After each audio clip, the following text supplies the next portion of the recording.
Saitama, a carefree bald guy who only wants to be a hero for fun. Although, I wouldn't call punching an enemy with one punch is exactly fun. As you see, this bald loser Saitama is so powerful that it only takes one punch in every battle he's in, and even if he tries to hold back, the outcome is unfortunately the same. But somehow Saitama is still at the bottom of the ranking, while the majority of S ranking members are just disgustingly useless throughout the entire moments. Not that he cares though, since he's only a hero for the fun. As a sudden explosion caught the eyes of the entire city that was caused by a blue monster with two antennas on his forehead that looked quite similar to our X's. The blue monster jumped into the sky, causing more destruction. The Hero Association was on high alert, sending signals to available heroes to move towards the blue monster, although many useless heroes had already been defeated by this disgusting monster. You sure this isn't one of our X's? I'm just saying. A bald man wearing a cape and an ugly yellow costume was headed towards the blue monster. Just as he was about to eliminate her, the disgusting bald guy who claims to be a hero for fun came to save the day. The monster explains that he was formed from the constant stream of pollution with which humans have suffused the earth. Vaccine Man. Vaccine Man called humans nothing but a disease-causing bacteria eating away at the Earth's life force. Vaccine Man had bulked up to his maximum capacity and was about to attack Saitama. The bald man, not caring about that BS background, punches him to bits with one punch. The whole area was cleaned with Saitama falling in disappointment to his knees because all it took was one lousy punch, and he was here for fun. 3 years earlier, believe it or not, this useless man was full of hair. While he was on his way when he ran into a half-human, half-crab monster. Saitama didn't run away after seeing the monster in front of him. Now is it because he was scared? Yeah, no. It's only because he was an unemployed loser like ourselves, rejected from many interviews on Indeed, and was in no mood to run. The monster let him go since Saitama's eyes were as lifeless as yours, and besides, the monster was hunting for a different prey, a big-chin brat. Saitama went on his way when suddenly he ran into the same big-chin brat. Saitama asked if his dumbass had messed with some crab monster, and the brat drew nipples on the monster with his marker. What'd I do? Just go. The hero was about to go away when the crab monster appeared and was about to smash the brat with his huge claws, but Saitama jumped in to save the brat from getting smashed. Saitama asked the monster if he was really going to eliminate that brat over some tiny prank. The crab couldn't care less about a brat since the monster had already eliminated dozens. The crab had the nerve to warn Saitama to step aside or else he would face the same fate. The monster tossed Saitama away like a piece of trash with a punch, but Saitama got up again with enthusiasm to become a hero and got laid right back down. Saitama jumped right up over the crab and grabbed one of its eyes using his tie, showing him no mercy, and his internal organs were pulled out, eliminating him in an instant. Fast forward to the present, Saitama remembered the incident when he was purchasing crabs from the supermarket. After that day when he defeated the monster, he trained so hard that he went bald. Saitama is now living the life he dreamt of, however he isn't exactly satisfied. Considering every fight he does it only takes one punch. Suddenly, the market started shaking when he was checking out. Suddenly, a portion of the supermarket vanished. As Saitama went out to see what had just happened, he saw a colossal titan walking around the city with his elder human brother on the titan's shoulder. The titan, as a human, wanted to become the strongest man in the world, working consecutively hard. On the other hand, his elder brother had invented a steroid named Biceps King, which he gave to his little brother. The little brother was transformed into the Jaeger family, leveling the buildings around the city. The city was being evacuated as Eren Yeager started destruction. Suddenly, Saitama appeared on the left shoulder, shocking the elder brother. The elder brother ordered the titan to smash Saitama on his shoulder, not specifying which shoulder. The slow titan smashed his elder brother just like a mosquito, and instantly regretted his action. Blaming Saitama for his own mistakes, he begins attacking him. The titan started punching Saitama consequently, creating a giant hole in the ground. Saitama suddenly rose from the ground and one punched the titan to his death. On his way back home, Saitama was thinking that there's no sign that the evils of the world are disappearing. This has not changed since the bald became a hero. In other words, Saitama thinks that he has not made any impact. And he isn't sad about that either. But there is something bothering him lately. As the days pass, his emotions grow more distant. He feels none of the emotions, whether happiness or sadness. In exchange for power, maybe he has lost something that is essential for a human being. As Saitama was petting a kitty, suddenly another appeared in front of Saitama, introducing himself as Super Custom Yo 649 ZMK2, who is bragging about himself while Saitama is still wandering in the abyss of his own thoughts. Saitama shattered the monster without a second thought and continued what he was thinking. As he reached his home uninjured as usual, he started washing his gloves. When he is out fighting monsters, he never felt as if his heart is really in it. He just does hero things as a hobby. In other words, as long as he gets a kick out of it, that's all he cares about. The next day, Saitama woke up again with a blast. Suddenly, some strong monsters started attacking him in his sleep, finally making him bleed after 3 years. The monsters have decided to take over their surface worlds because they are suffering from overpopulation. They have already killed 70% of humans. The monsters have encountered no humans who can survive their punches just like Saitama. It has been too long since Saitama has come across such worthy opponents. Saitama shattered one of the monsters with his single punch and then continued kicking some others. He continued getting hit and hitting at the same time. Just when the monsters had thought that Saitama had been finished, Saitama came out of flames and continued massacring the monsters. This is the first time in years Saitama has felt this excited. Just when Saitama had finished the monsters, the boss appeared from the ground, making Saitama more excited. Just as Saitama was about to go all out one-on-one with the boss, the alarm clock woke him up from the dream. So basically, his real life got so boring, he had to make up his own imagination.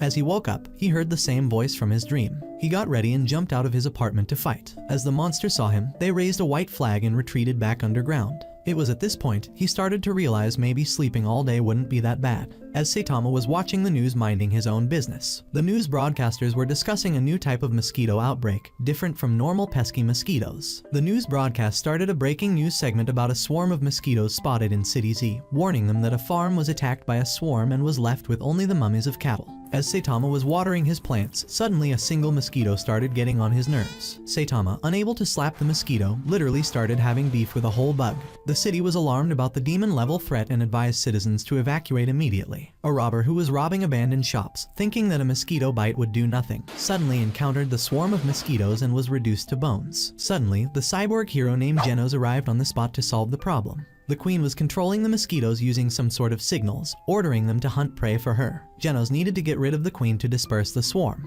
The queen, thinking Genos was her next meal, ordered the swarm to attack him. Little did they know, Genos burned the swarm with a single fire blast attack. He began attacking the queen, who dodged his attacks while tossing him away like our exes did us. Genos used the same attack on the queen, but she said get that BS out of here. However, Genos managed to rip the legs off the queen at the cost of his left arm, causing the queen to retreat for a while to collect a bigger swarm. As Genos was about to launch another attack, he got distracted by Saitama, who was running after a single mosquito with insect-killing spray. Genos calls Saitama an idiot and ordered him to evacuate before he also turned into bones. The queen transformed to her full power and launched the swarm. Genos burned the swarm without a second thought, thinking the queen was an idiot for making it so easy to wipe out the swarm with a single blast. Suddenly, Genos realized Saitama was unharmed and standing still in front of him, praising Genos for saving him. Genos was confused to see Saitama unharmed. Suddenly, the queen appeared and started attacking the surroundings. The queen then moved fast, attacking Genos and ripping him in 2 parts. Genos, thinking this was it for him, decided to pull a Megumi Fushiguro special and about to ruin everyone's day. However, Saitama jumped in to slap the queen, eliminating her with ease and spraying her guts all over the buildings. Genos, being shocked that this disgusting-looking bald guy just wiped out a demon-level threat with little to no effort,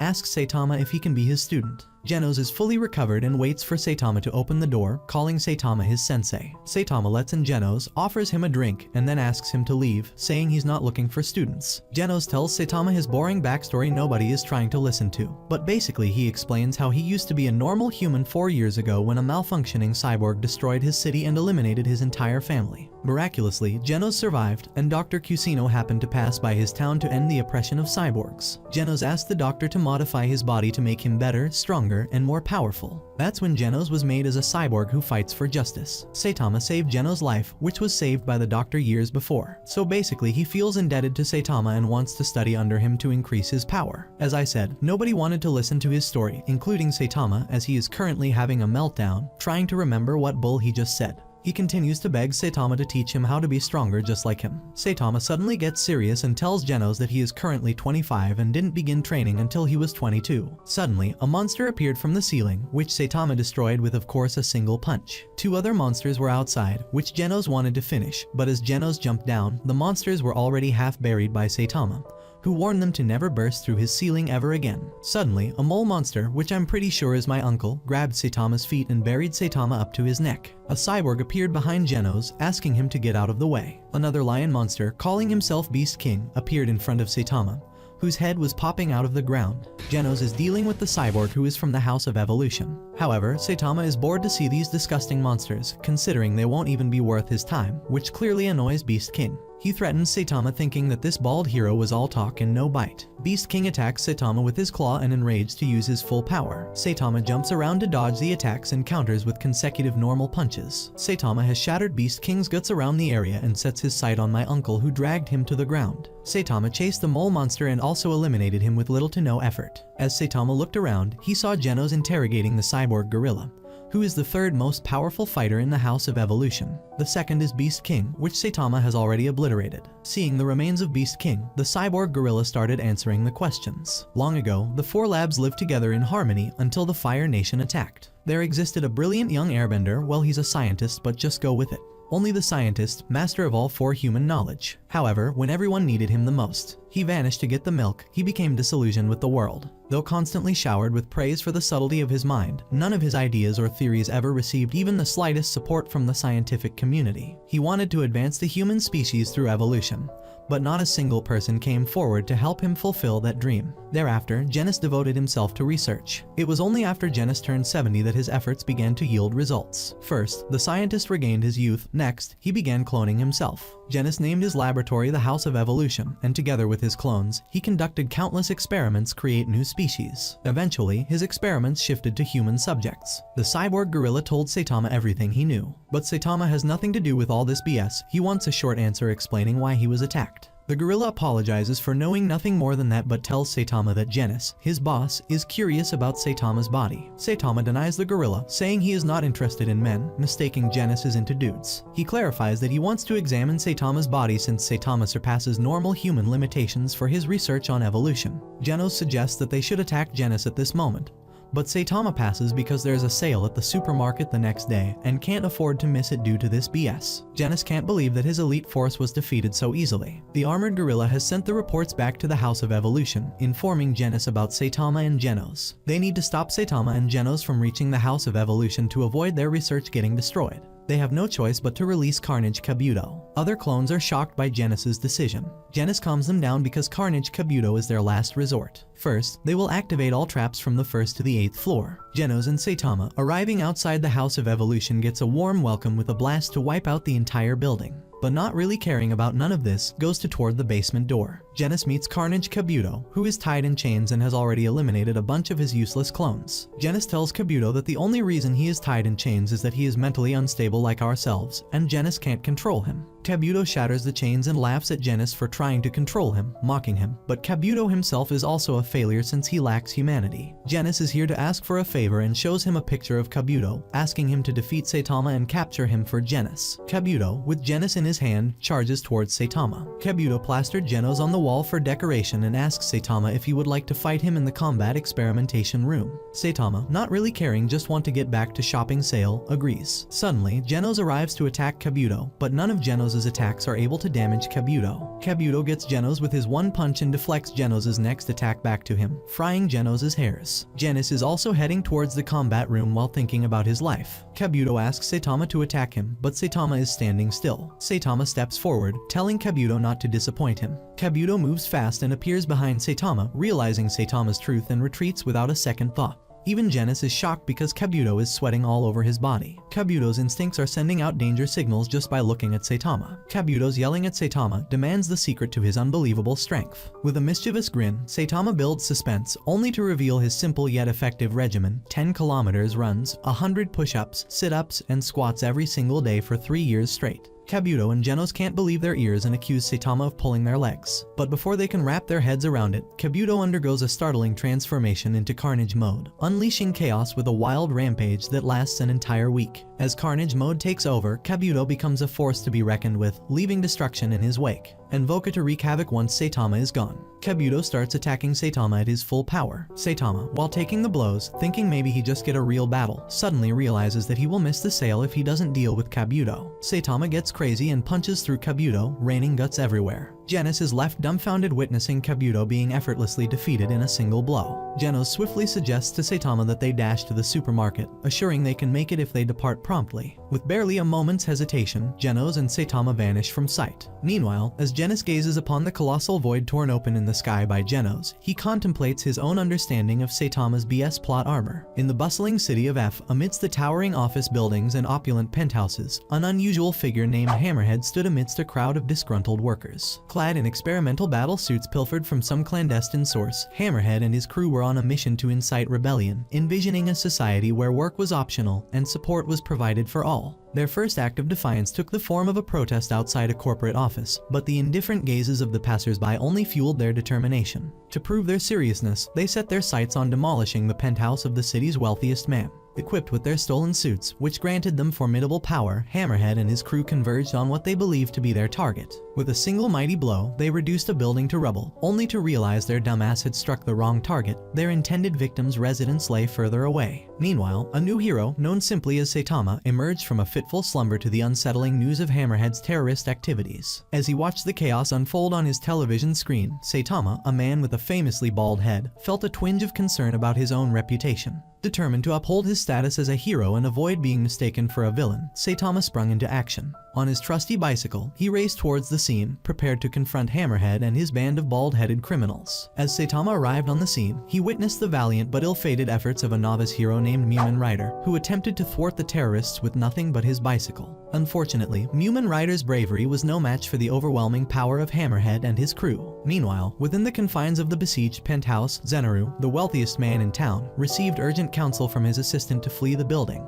However, their escape was thwarted by a contract killer still bound by Zenaru's employer, a dangerous individual known only as Sonic. In a bid to turn the tide against the Paradisers, Sonic received a special suit designed to enhance his already formidable abilities. With swift precision, he decimated the ranks of the terrorists, leaving only Hammerhead to face him in a final showdown. Despite Hammerhead's ferocious onslaught of giant boulders, Sonic proved to be a master of speed and agility, effortlessly evading each attack. With a single stroke of his special white sauce blade, Sonic brought Hammerhead to his knees, effectively ending the threat posed by the terrorist leader. However, Hammerhead's formidable resilience allowed him to escape the clutches of justice, leaving Sonic to face an unexpected encounter with a useless, weak-looking bald guy. As Hammerhead fled into the night, Saitama confronted him with characteristic nonchalance, effortlessly shrugging off the villain's best efforts to defeat him. With a single punch, Saitama shattered Hammerhead's battle suit, leaving the would-be revolutionary humiliated. As Hammerhead slunk away in defeat, Sonic mistook Saitama for another terrorist, poised to strike with his blade until our hero, literally not giving a care in the world, hits him in the worst spot possible. And let's just say, this poor guy won't be having any mini-hymns for a while. Impressed by Saitama's composure and power, Sonic departed with a vow of vengeance, leaving Saitama to ponder his newfound status as a hero. Returning home, Saitama found solace in the company of his faithful companion,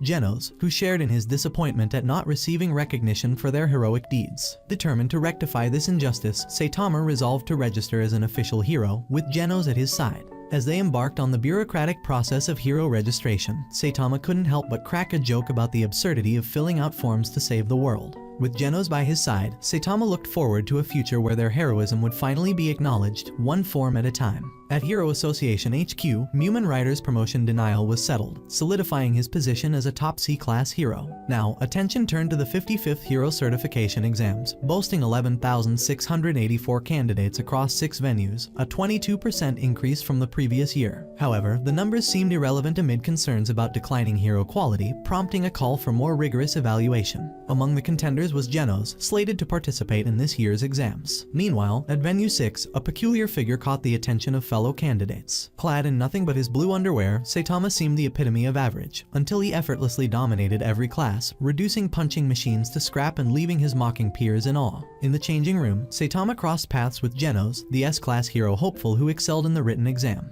Despite Saitama's stellar physical performance, he was dismayed to find himself relegated to C-class status. During his interview, Genos was questioned about the mysterious destruction of the House of Evolution, a query that swiftly earned him S-class certification, much to his confusion and the interviewer's haste. Disheartened by his C-class ranking, Saitama shunned any further acclaim, much to Genos' dismay, who was eager to remedy the situation. Their focus shifted to a seminar in the lecture hall, where they discovered themselves as the only participants, listening to a lecture delivered by an A-class hero, who seemed unsettled by Saitama's laid-back attitude. reflecting on the Hero Association's origins. Spurred by a millionaire's grandchild's rescue, they returned home with newfound resolve, even if Saitama remained skeptical of his hero status. Elsewhere, discussions revolved around Geno's meteoric rise to S-class and Saitama's unmatched physical prowess, hinting at a divine presence within him. The conversation turned to Saitama's potential to surpass even A-class heroes, unsettling some. Saitama's doubts persisted until a chance encounter with Snake, who sought to reclaim his status by challenging him to a duel. A challenge promptly met with a single punch, much to Snake's dismay. The next day, Genos proposed a quest for heroic recognition through acts of valor, leading to a sparring session where Saitama's nonchalant dodging frustrated his eager companion, until a serious punch cleaved a path through mountains. After their display of strength, the duo indulged in a food competition, with Genos emerging victorious to the shock of the chef, only to be interrupted by Ami Mask, who extended cryptic invitation to Genos. Returning home, Genos decided to move in with Saitama, marking a new chapter in their partnership. As they strolled together, Geno's departure from their previous meeting weighed heavily on Saitama's mind, hinting at challenges to come after their display of strength. Genos has decided to stay with Saitama in order to learn his secret way of life. Saitama only fights powerful monsters, so he probably does not know it, but C-class heroes take care of purse snatchers, robberies, and random attacks. To survive as a C-class hero, they must actively look for cases to resolve. Saitama will not find anything without legwork. Suddenly, Saitama started getting dressed. Before leaving, Saitama told Genos to train mentally, since physical training is a waste of time for a cyborg like him. Saitama wasn't having any idea, so he made all this crap. Saitama told Genos to break into the top 10 of the Class S heroes. Genos took the bait and made up his mind to do as Saitama just told him. Saitama ran around the city while looking for crime, but he was unable to find any crime until evening. Saitama went home. To test his luck the next day, as Saitama was looking for crime, suddenly Sonic appeared and attacked him with kunai. Saitama, ignoring Sonic, continued his search for crime. Sonic started attacking Saitama with his blade, which Saitama shattered with his teeth. Suddenly, another hero named Top Tank Tiger jumped in between them because the girls around had complained that Saitama was running around the city with a scary look on his face since yesterday. Other people recognize the hero, who wants to cause trouble for Saitama to make his disgusting self look good. However, the useless hero gets knocked the mess out of by Sonic. Sonic then challenges Saitama and started attacking him with exploding shurikens that hits the buildings and causes trouble. Sonic, thinking he has the upper hand, goes for a sword attack, but Saitama, not feeling up to the mood, warns him if he continues, he is getting Chris breezied. The Heroes Association HQ is talking about Saitama taking down Sonic, who was involved in many heinous crimes. The association is also talking about another hero who has cleared a hot city queue. The other cities have normal reports. The association has sent two A-class heroes, Spring Mustachio and Golden Ball, to City Z for some investigation. As the useless heroes were walking around, watching the destruction caused by monsters around the ghost town, an abandoned area, they are here to find the reason for monsters' increasing attacks. Suddenly, Genos heard the proximity alarm. Golden Ball and Mustachio saw a monster and went to pursue it. The heroes started attacking the monster. Golden Ball gets smashed around by the monster while Mustachio starts exchanging blows with the tentacle swamp monster. Mustachio calls for reinforcement as he thinks the monster in front of him is too strong. The swamp monster told Mustachio that he is from out of town and came to attend the meeting of monsters. Mustachio, who is completely injured and unable to hold on any longer against the swamp monster. As the swamp monster turned around after knocking out this useless side piece, the monster saw a bald guy heading towards him. The monster was about to attack Saitama, but Saitama knocked out the monster and had the nerve to use his tentacles for some konbu soup. That's some different level of disrespect right there. The reinforcements arrived and saw the signs that point to the existence of some horrible monstrosity. The HQ thought that some other monster finished the swamp monster, and the news has been broadcasted about another tough monster living in the ghost town. In the bustling halls of the Heroes Association HQ, tension crackled in the air like static before a storm. An emergency meeting had been called, and Genos, the fiery young disciple of Saitama, strode in, his metallic limbs gleaming in the fluorescent light. As he entered, he was greeted by Bang, the esteemed Silver Fang, whose reputation preceded him like a legend. Saying, "Genos, good for you to come here," Bang greeted with a nod. "We're facing a dire situation. A catastrophic asteroid hurtling towards City Z. It's a dragon-level threat, and time is not on our side." As the gravity of the situation sank in, Genos listened intently, his circuits whirring with urgency. Bang revealed the impending disaster. In 30 minutes, the colossal meteorite would descend upon the city, spelling doom for its inhabitants. He confided in Genos, admitting his own uncertainty on how to confront such a formidable menace. He implored Genos to evacuate his loved ones while there was still time, unwilling to abandon his family's ancestral dojo to the whims of fate. With a solemn nod, Genos departed, determination burning in his artificial heart. He made his way to the tallest building in the city, ready to unleash his full power against the impending apocalypse. But fate had other plans. Just as Genos prepared to unleash his might, another hero emerged. Bafoy, S-Class ranked 7, known for his ingenious inventions. With a flick of a switch, Bafoy's remotely controlled drone unleashed a barrage of missiles upon the meteor, creating a resounding impact that echoed through the city. Genos watched in awe as the destructive force unfolded before his eyes, but the meteor remained unscathed, mocking their efforts. Undeterred, Genos gathered his resolve, charging up for his own devastating attack. However, Bang's timely arrival brought a sobering reality: their efforts might be in vain. Yet, Genos refused to yield. With a surge of determination, he unleashed his most powerful attack, channeling the core of his being into a blazing torrent of energy. But even his formidable might proved insufficient to shatter the meteor. Defeated, Genos sank to his knees, the weight of failure pressing upon him. It was then that salvation appeared in the form of a caped figure, Saitama, the enigmatic hero known for his unparalleled strength. With characteristic nonchalance, Saitama approached the meteor and, with a single decisive blow, shattered it into oblivion. Yet, victory came at a cost. The destruction wrought by the meteor's fragments left City Z in ruins, its once vibrant streets now marred by devastation.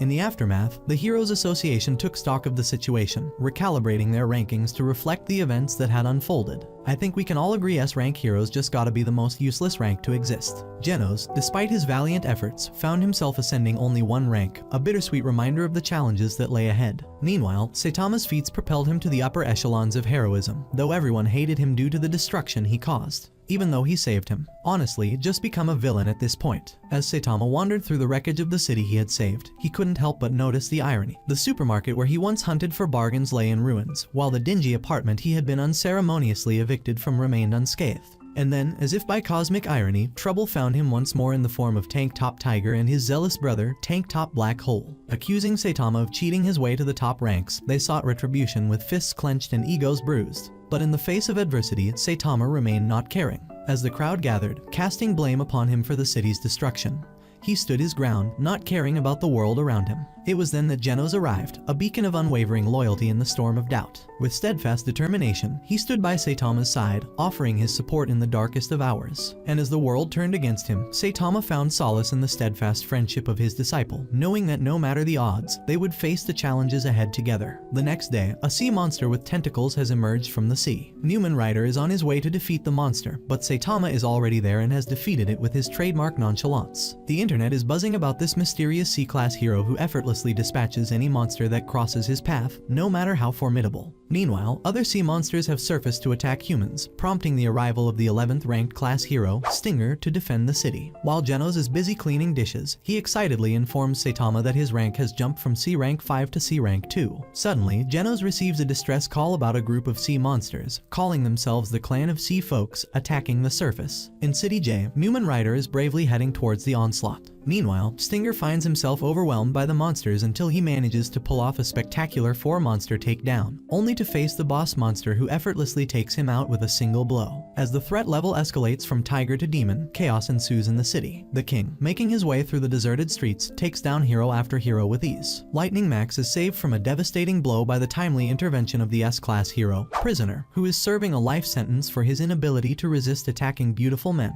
He's just like me. Deep Sea King appears, challenging Prisoner to a brutal showdown. Despite Prisoner's valiant efforts, he is overpowered and thrown through buildings. Sonic steps up to face the monster, boasting about his speed, only to find himself outmatched when Deep Sea King bulks up and becomes even faster. All these heroes are motherfricking useless. I'm sorry, someone had to say it. No reason the villain's doing a better job than them. Newman Rider encounters Saitama and instantly recognizes him. As Sonic races for safety, he warns Genos about the strength of the Deep Sea King. The monster, intent on slaughter, crashes into the evacuation shelter, where 4 heroes, including 2 CS, 1B, and 1A, attempt to stop him, but their useless asses are defeated. I'm not even surprised no more. Genos arrives, giving me a little hope to challenge the king, while Saitama, casually picking up Newman Rider's dropped phone, intercepts a call from the Hero Association, who advises Newman Rider to retreat for his own safety, realizing the monster is far beyond his league. Genos starts attacking Deep Sea King with his powerful blasts, but of course it's not enough to take down the monster. He somehow lets his guard down and loses his right arm before the battle even started. As HQ orders Saitama to move towards the evacuation shelter, Genos, determined to protect the public, urges them to escape. However, Deep Sea King is adamant about preventing anyone from leaving. In a heroic act, Genos sacrifices himself to shield a little girl from the monster's acid attack, reducing himself to a skeletal form as he continues to withstand the monster's onslaught. Just when it seems like Genos is about to meet his end, Newman Rider leaps into action. challenging the monster head-on. Despite being the top hero of the C-class, Mumen Rider is swiftly overwhelmed by the monster's power. He still did more than the other useless S-rank heroes. As the monster prepares to finish off Mumen Rider, the crowd's cheers for the hero ignite its anger. Saitama suddenly appears, catching Mumen Rider before the monster's blow can land. Unfazed by the monster's threats, Saitama delivers a single punch, effortlessly dispatching the once formidable Deep Sea King. Sonic returns with his weapons, unaware that Deep Sea King has already met his end at Saitama's hand. The next day, Saitama and Genos receive an abundance of fan mail, but amidst the praise, Saitama also receives criticism for supposedly cheating during the battle. As the public celebrates their newfound safety, Saitama's past reputation as a cheat resurfaces, leading to doubts about his true abilities. Despite ranking up to the top spot in the C-class, Saitama faces scrutiny from both the public and the Hero Association. However, he agrees to move up to the B rank and receives a promotion. Meanwhile, Stinger and Max stumble upon a newspaper article revealing Puri Puri Prisoner's status as an S-class failure, prompting them to flee from him in panic. Saitama encounters Mumen Rider in a local food stall and receives congratulations on his promotion. Reflecting on their encounter, Saitama realizes the impact of Mumen Rider's gratitude for his heroism. In the end, despite the doubts and criticisms, Saitama remains careless in his resolve to be a true hero, proving that his strength goes beyond mere rank or reputation. And hey, who knew taking out monsters could lead to so much paperwork and drama, right? As the dust settles from the demise of Deep Sea King, a new threat emerges in the form of a Godzilla-like monster intent on reclaiming its dominion over Earth. Despite relentless missile strikes, the creature remains unscathed. Enter Tatsumaki, an S-rank hero, propelled towards the colossal beast. Tatsumaki faces off against the creature, revealing itself as the Ancient King, only to narrowly evade its crushing foot and counter with levitation powers. Just as Godzilla prepares to unleash its devastating breath, a massive meteor controlled by Tatsumaki's telekinetic tornado descends from the sky, reducing the monster to ash. Meanwhile, Bang attempts to impart his martial wisdom to Saitama and Genos at his dojo, but the duo dismiss him as a senile old man. Genos marvels at Bang's former students, only to discover that Bang's top disciple, Garo, has gone rogue, incapacitating his fellow disciples. An officer interrupts their training, summoning Bang to an emergency meeting at the association. At the association, tensions arise as Atomic Samurai snubs Saitama, refusing to shake hands with a B-class hero. Tatsumaki, known for her sass, belittles Saitama, prompting him to dub her a little sassy lost child. Ignoring Tatsumaki's jibes, Saitama joins the S-class heroes in a crucial meeting, where authorities reveal a dire prophecy from the late Madame Shibabawa predicting Earth's impending destruction. Despite skepticism from some heroes, the arrival of winged demons and an alien megaship confirms the gravity of the situation. Amidst chaos, Saitama leaps into action, dodging the ship's onslaught of bullets while single-handedly decimating the alien monsters aboard. As the situation escalates to god-level threat, heroes like Atomic Samurai, Silver Fang, Puri Puri Prisoner, and Metal Bat join the fray against the regenerating alien horde. In the midst of the battle, Tatsumaki urges King, renowned for his unmatched strength, to engage the ship, only to be met with his refusal due to the ship's altitude. Unbeknownst to them, Saitama has already infiltrated the ship, seeking out its leader. As the heroes clash with the relentless alien onslaught, Saitama's search for the boss intensifies, leading to an inevitable showdown that will determine the fate of humanity. And amidst all this chaos, you'd think Saitama would at least have time for a quick snack break, right? The commander was shocked to see Garibas, their best warrior, being defeated so easily. Now, only Melzargard and the Octopus commander, Jujuvinshup, are the elite fighters left. Lord Burroughs has arrived in the command room, where the octopus monster was eyeing the situation. Since Saitama has boarded the ship, in just 4 minutes, 23% of the ship has been destroyed. Burroughs is shocked to hear that one of his elite soldiers has already fallen as the news about a mysterious aircraft is being broadcasted on the news. The prisoner is exhausted after fighting Melzargard, who heals quickly no matter how hard it is hit. Bang jumps in and starts attacking the monster. Suddenly, Melzargard separates a fragment from his body and sends it towards the ship, but the fragment is destroyed by Metal Bat. The octopus commander informs Melzargard about an intruder on the ship, which shocks him. The monstrous octopus is desperate to retrieve Melzargard and thwart the intruder's progress, but the formidable S-class heroes stand firm, refusing to let him slip away unchallenged. In a stroke of tactical brilliance, Metal Bat discovers the key to vanquishing Melzargard, a core marble hidden within the creature's resilient form. Despite Melzargard's regenerative abilities, Metal Bat repeatedly shatters the marble fragment, weakening the formidable foe. With steely determination, Metal Bat shares this vital information with his fellow heroes, urging them to join in the assault on the marble. As tension mounts, the octopus turns its menacing gaze towards Saitama, only to fall victim to Saitama's cunning ruse, tricking the creature into divulging its weakness. Saitama strides confidently instantly into the command center, only to be met by the wrath of an octopus-like monstrosity. With sinister telekinetic abilities, the creature launches a barrage of attacks at Saitama. Meanwhile, outside, the city's artillery stands poised, awaiting the crucial order to intervene.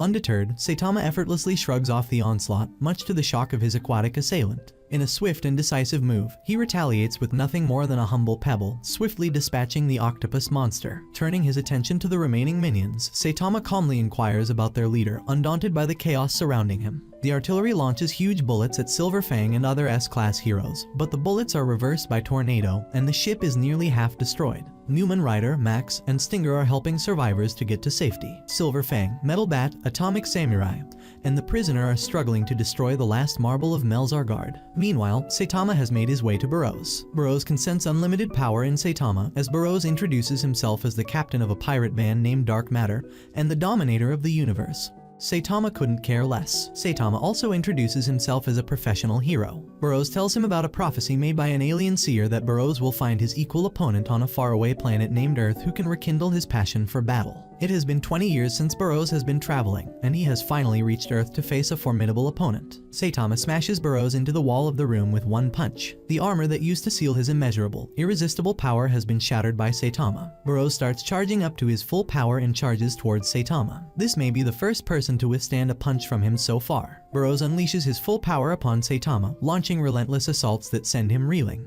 Yet, Saitama stands firm, effortlessly deflecting each blow with unwavering resolve. In a bold move, Saitama shatters Burroughs' arm, only to witness it regenerate in a blink. Despite this, Saitama remains undeterred, recognizing Burroughs' formidable resilience. Meanwhile, Tank Top Master hurls massive boulders at the ship in a bid to thwart its advance, only to be outshone by Tatsumaki's awe-inspiring display of telekinetic might. With a mere gesture, she sends rubble crashing down upon the vessel, forcing Tank Top Master to concede defeat. Genos watches in awe as Tatsumaki single-handedly threatens to bring the ship crashing down. As the chaos unfolds, Drive Knight assesses the situation and deems it under control, opting to depart. Before leaving, he cryptically warns Genos of Metal Knight's true motives, urging him to keep his distance. Bewildered by this revelation, Genos is left questioning his alliances. Elsewhere, Atomic Samurai and Silver Fang emerge victorious against Melzargard, only to face the daunting challenge of the hovering ship looming above. Meanwhile, Newman Rider, Max, and Stinger valiantly ensure the safety of every survivor, clearing the area with unwavering determination. Burroughs and Saitama engage in a relentless exchange of blows, their movements a blur of power and agility. Despite Burroughs' relentless assault, Saitama emerges unscathed, his resilience unparalleled.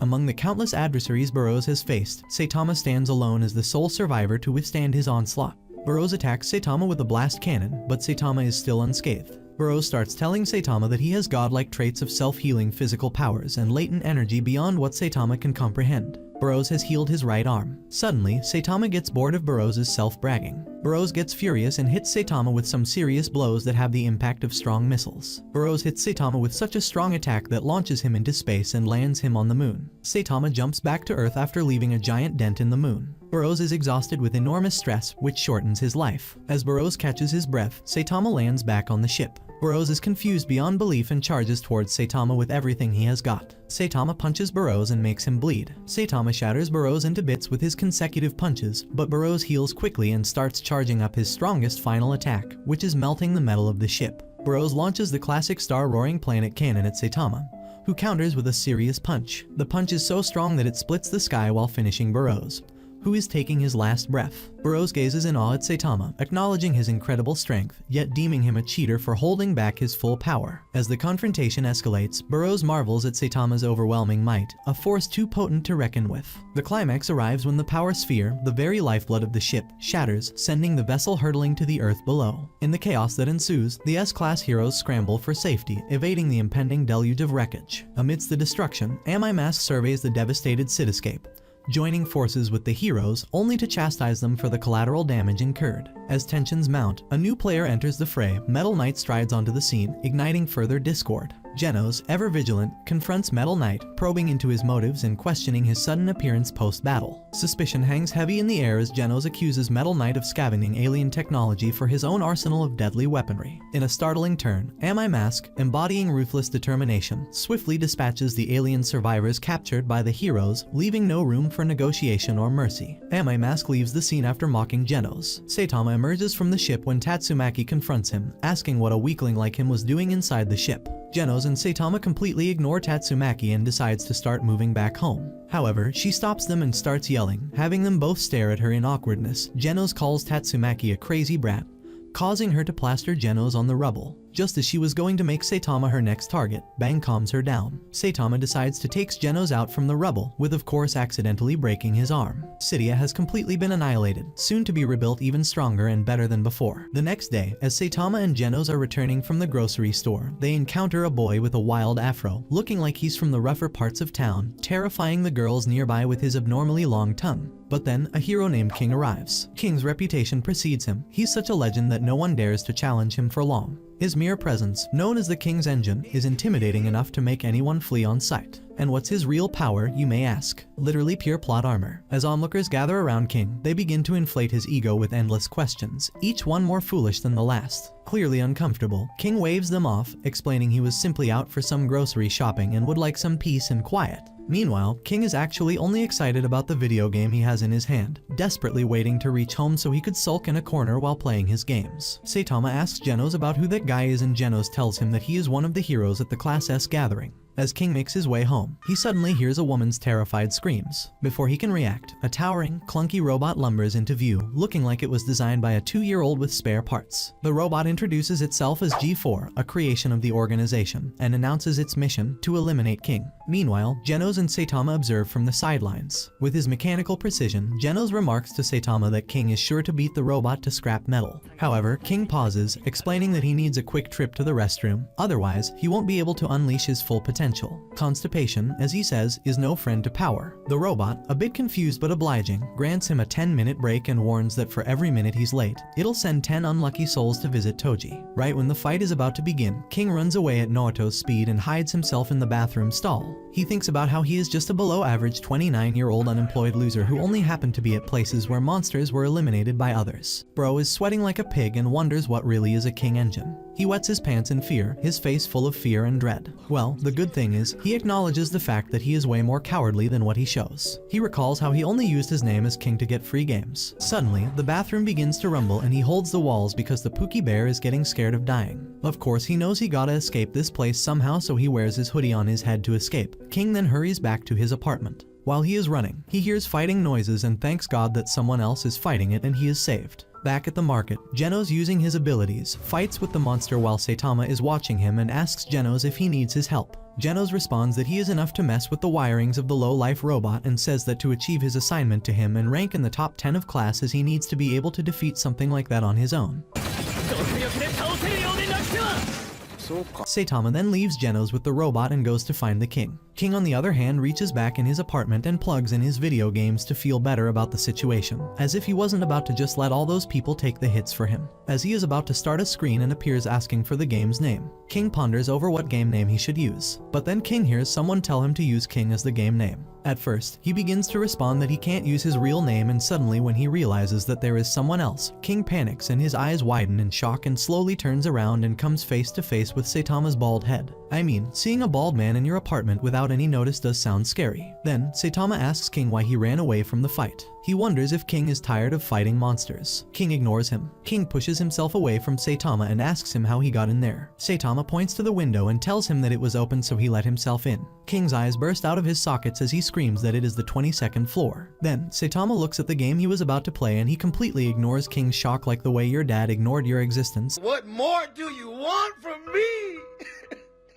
And casually joins King for some video games, as if there isn't a whole monster apocalypse happening outside. A few minutes in, a massive eagle-faced monster shows up, targeting King specifically like it's got beef. King panics, dashes off, and, because he's consistent at least, wets his pants again. But when he looks up, there's Saitama chilling, holding the monster back with one hand like it's some minor inconvenience. Saitama, catching King's reaction, deadpans, asking why he's still scared. King, looking down in full-on cringe mode, admits that his S-class hero status was pure dumb luck, not because he actually earned it. Saitama, with all the energy of someone who doesn't care about anyone's imposter syndrome, tells King to quit being a sore loser and start owning his title because, like it or not, people look up to him, though honestly, nobody knows why. King looks at Saitama and realizes that Saitama had saved him in the past after saving him from being attacked yet again. His eyes tear up, and a snort runs down his face. Saitama then makes him sit and asks him if it's fun for the king to be a hero, and then lies to people around him. King looks down ashamed and tells him it is no fun. Saitama tells him it is not his business to intervene and he is not here to lecture the king.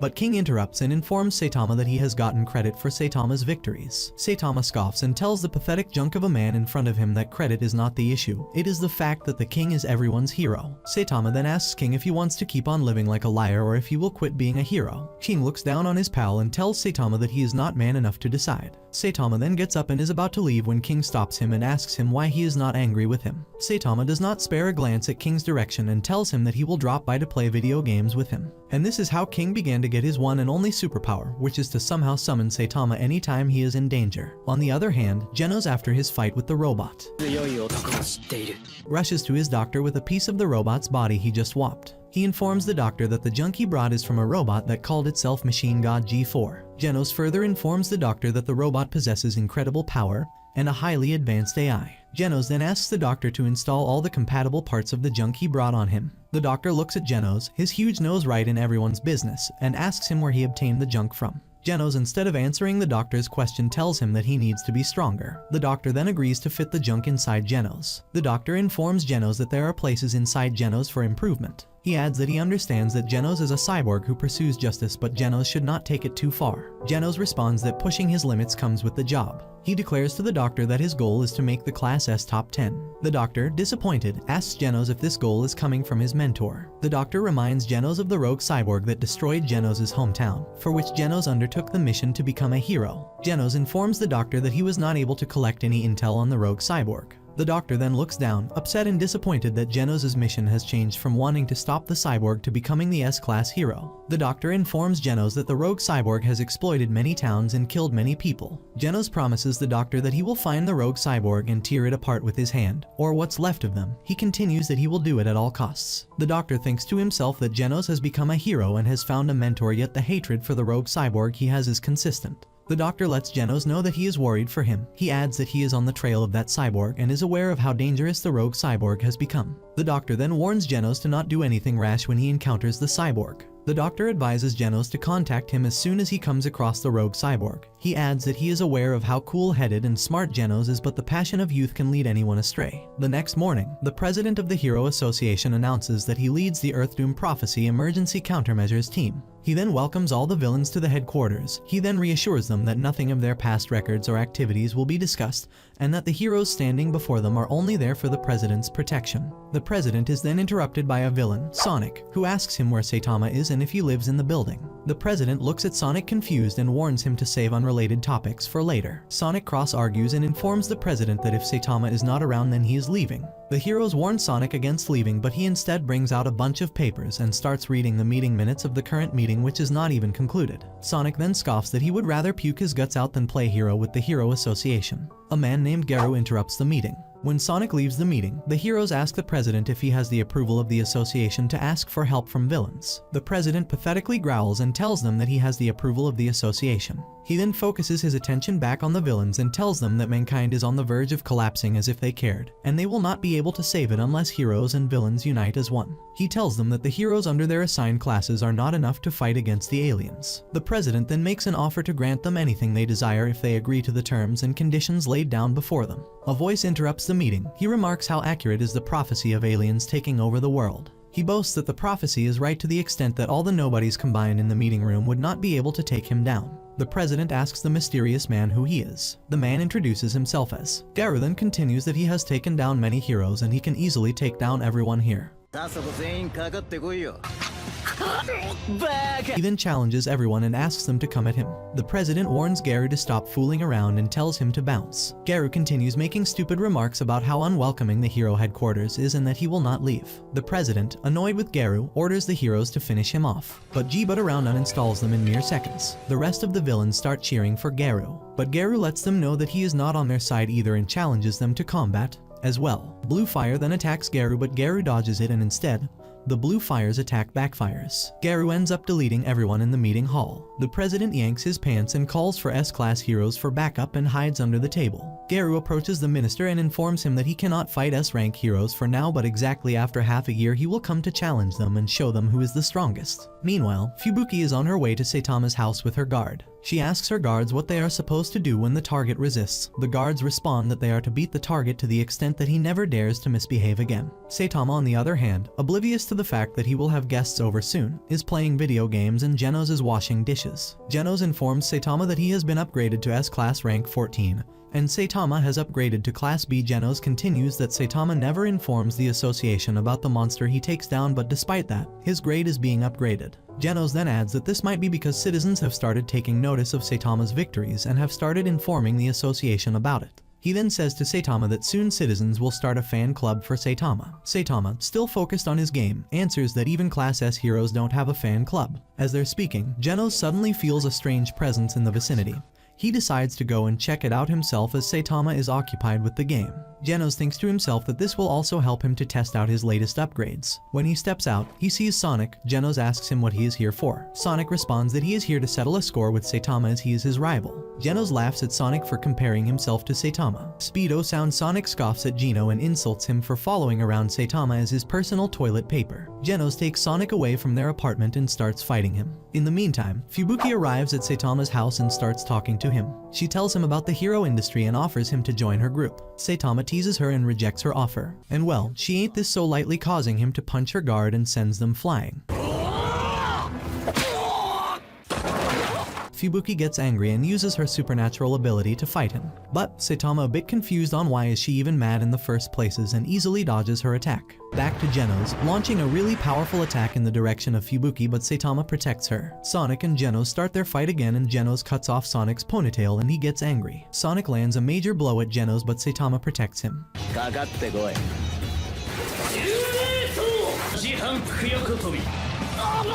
He tells Genos to stop behind because Sonic came after him. Sonic gets all fired up. He uses his ultimate skill and creates 10 after images of himself. Fubuki is surprised. She thinks that Saitama doesn't have any chance against him. Saitama uses his speed and creates unlimited after images, which makes Sonic surprised and he accepts his defeat. King comes to Saitama to get his game back and Fubuki is surprised because she also wants to be his friend.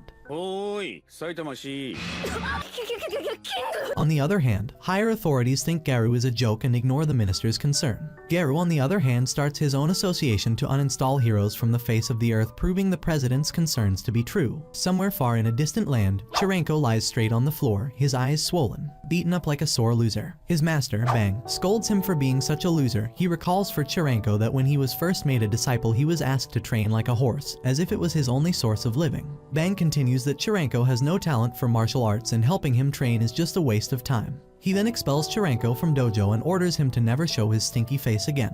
Chirenko, disappointed, goes to meet up with Saitama. He tells him everything that has happened at the dojo. Saitama listens to him intently, while Genos, Fubuki and King make mindless remarks about how Chirenko is disturbing their gaming sessions. Chirenko asks Saitama for his help. Genos, who is listening to Chirenko's yapping, makes a guess that Garu might be involved in Chirenko's expulsion. Chirenko gasps and tells them that Garu was kicked out of the dojo last year. Genos explains to Chirenko that Garu has been classed as a criminal. Bang meets his brother who is concerned about Garu. He tells Bang that if they won't stop Garu, he will come to attack him at his dojo. Both brothers decide to hunt Garu and defeat him before he gets more powerful. And a warning to you all, this is going to be the most disrespectful fight of all time, so be prepared. While Chirenko is on his way back, he hears Garu's voice while he is hunting a hero. Suddenly, a bunch of other heroes come out to take revenge and there is also an S-rank among them. The S-rank hero's name is Tank Top and he gets defeated by Garu because he uses Bang's technique. Chirenko jumps into fight with Garu but he gets injured seriously. On the next day, Saitama visits the hospital to check on Chirenko and others. Chirenko gets excited upon seeing Saitama. Saitama narrates some news to Chirenko about a butt-kicking monster who took down several heroes in one go. Chirenko explains that it was not a monster but a human who did it. Saitama was surprised. Then Tank Top interrupts and informs Saitama that Garu's moves were sophisticated martial arts techniques and that he was strong as heck. Saitama asks Chirenko in a hushed-up voice who the huge buff is. Chirenko gasps and tells him that the huge buff is a S-class hero. Tank Top shares everything he knows about Garu, sparking Saitama's sudden interest in martial arts. Chirenko hands him a ticket to an upcoming martial arts tournament, and Saitama is taken aback to see a prize of 3 million yen. Motivated by the reward, he decides to enter the tournament. Garu notices a young boy reading the hero's almanac and asks him for the latest information. The boy eagerly shares details about various heroes, but Garu dismisses him, claiming monsters are far more intriguing. Rising to his feet, Garu leaves, intent on hunting heroes, and heads to a bar where he confronts Golden Ball, an A-rank hero. A fierce battle ensues, with another A-rank hero joining the fray. Though Garu ultimately defeats both heroes, he sustains injuries in the process. Nearby, Saitama is shopping for a wig when he crosses paths with Garu. Mistaking Saitama for someone pursuing him, Garu attacks, but Saitama remains unharmed. Wondering who is this nobody trying to steal from him. With a frightened face, this man's looks like he just seen the face of death. And well, since he thought he was trying to steal, Saitama chose to give him a nice tap on the shoulder.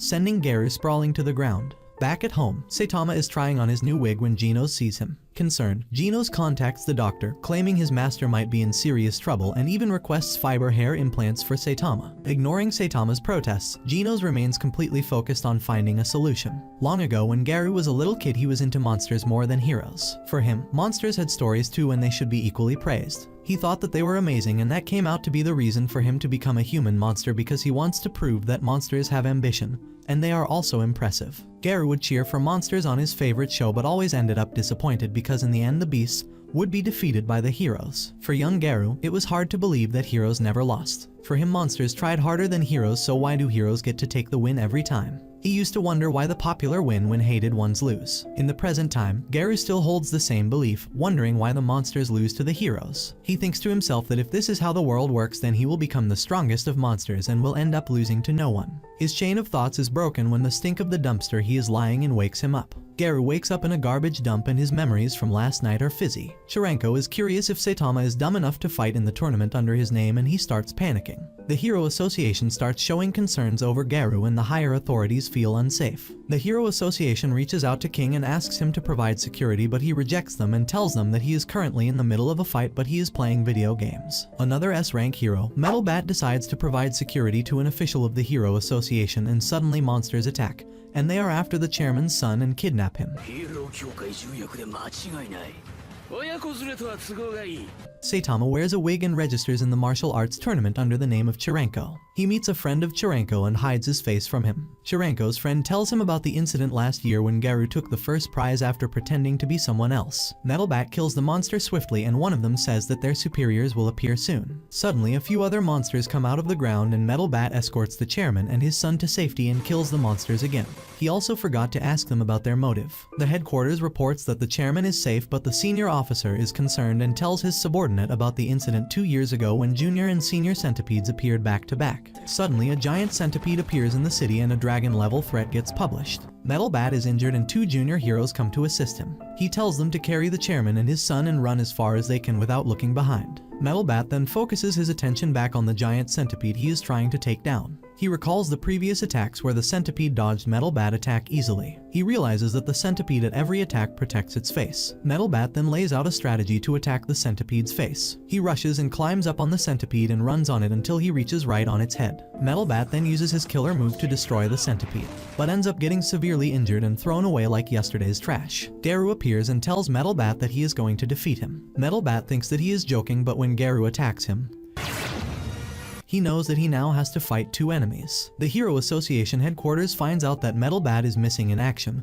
and they get concerned and decide to request backup from a rank hero and above. They look at the monster before them on screen and declare it as a dragon-level emergency. They discuss the strategy to take the monster down. One of the members points out that the King S-Class hero is busy with some other monster, but other S-Class heroes remain missing. The heroes who are carrying the chairman and his son get cornered by the Elder Centipede and they start thinking that they will die, but Metal Knight, an S-rank hero, appears and attacks the monster. The C and D rank heroes start running again, but they get surrounded by other monsters. Suddenly, a big crowd of monsters starts appearing in the city and headquarters knows that they are not capable of handling it.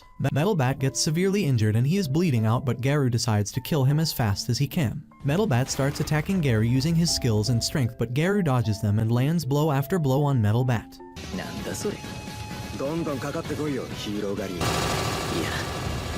Garu then points out to Metal Bat that he has lost a lot of ketchup, and his bones are broken. What is it that keeps Metal Bat standing? Some stupid hero pride. Metal Bat ignores Garu and tries to attack him again with his bat but misses. Garu then realizes that Metal Bat's swings are getting faster and more powerful. He notices that with each hit and each attack, Metal Bat keeps getting stronger. With that, Metal Bat lands a hard swing at Garu and ends up injuring him. While both of them are fighting, other heroes start appearing in the city to defeat monsters. At some point, Metal Bat can get ahead of Garu and attack him fiercely, but he stops in the middle of the fight because his sister appears. Metal Bat made a promise to his sister that he would not use violence in front of her.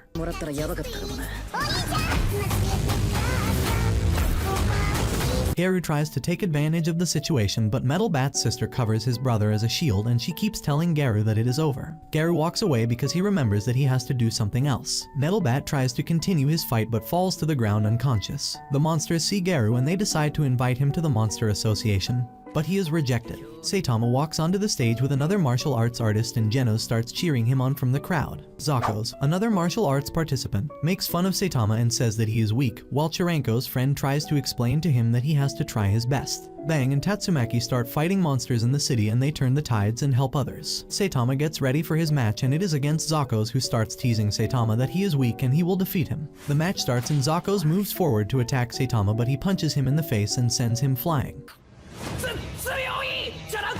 The crowd starts laughing because Zakos made a joke out of himself. Saitama is going to fight Bakuzen, who observes Saitama's fight and finds out that it is not going to be easy. In the martial arts competition, the people go absolutely nuts when they see a man walking toward the ring. King informs Saitama that the energy of the crowd is going crazy. Saitama with his ugly wig wonders why that's happening. But then the announcer makes the call that it's Suryu who is walking into the stadium. The announcer screams that no one thought Suryu would ever walk again in a martial arts combat, but here he is, standing before the crowd in his glory. The combat begins with Suryu first facing Max. When Max notices Suryu, he wonders if Suryu is actually that better than him. But then he reassures himself that he is better than everyone around. When he finally faces Suryu, he scoffs that taking down Suryu will be a walk in the park. But faster than he can finish flexing, Suryu lands a single kick.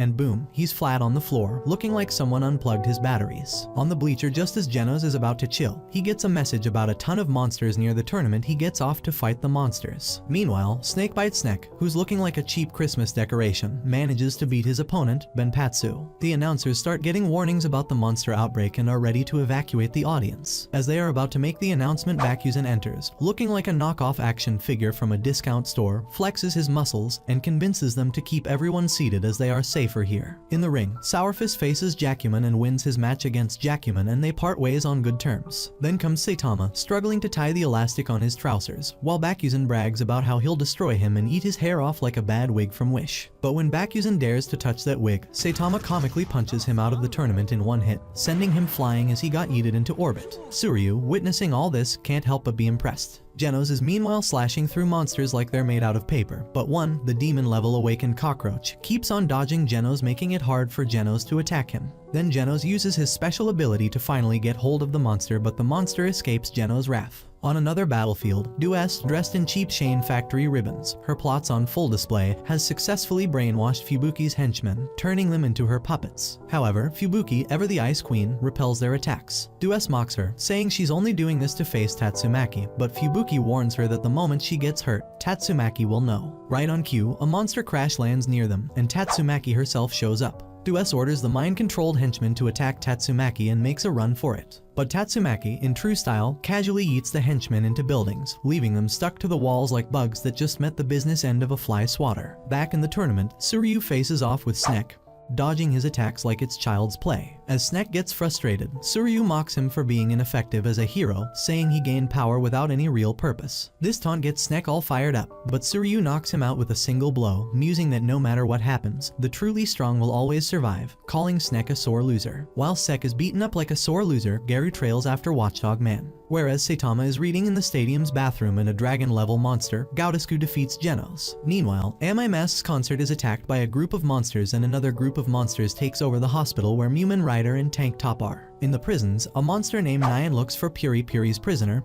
but is informed that Puri Puri escaped prison to fight monsters. On the other hand, Metal Knight gets captured by Jayoro and Arachi. The whole city falls under the attack of monsters. In the monster's cave, a monster lets its president know that the Hero Association has been greatly weakened by their shenanigans. The Monster King Arachi is told by Jayori that the Monsters Association's victory is near and that they will soon be able to take over the world. The Hero Association gets word that Watchdog Plaza is under attack by a group of monsters. Before they can make a move, Child Emperor, S-Class Hero Rank 5, sends out his robot, Underdog Man number 22, to analyze a monster named Eyesight's poisons and find a cure for the paralysis. Afterward, he tries to pull a fast one by detonating Underdog Man near Eyesight, hoping to blow her up, but it doesn't go that smoothly. Instead of dying, Eyesight transforms into a creepy, ugly insect. She manages to track down Child Emperor, but just when she's about to end him, Pig God rolls in and literally eats her whole. Meanwhile, Death Gatling gathers some heroes to take on 100 Eyes Octopus. They're all hyped for battle, but before they can do much, Flashy Flash arrives and cuts the octopus up with his ridiculous speed, moving faster than your Wi-Fi going down.